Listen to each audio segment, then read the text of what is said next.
Alam nyo, kapag baguhan ka pa lang na vlogger, ang unang bashers mo dyan, mga pamilya mo, kamag-anak mo at mga kapitbahay mo.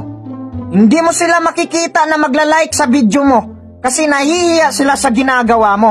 Sasabihin nila, ay ano ba to si ano? Parang nababaliw, nagsasalita mag-isa. Parang nasasapian. Pero kapag dumating na yung time na sumikat ka na, kilalang kilala ka na, marami ka ng pera, sila pa yung una magsabi sa mga trupa nila.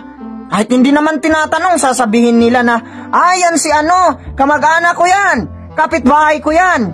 Tapos, sasabihin pa nila na, palibre naman dyan ng ice cream mo. Los, tamak-tamakan tayo noon mo. Nung una ang lakas makapang-bash, pinapahiya ka, pinagtatawanan ka. Pero ngayon grabe ang lakas makahingi. Halos araw-arawin ka. Hindi mo lang napagbigyan ng isang bises, masama ka na sa tingin nila.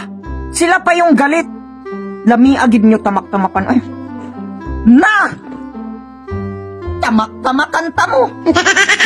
Lami-agid nyo tamak-tamakan. Ay,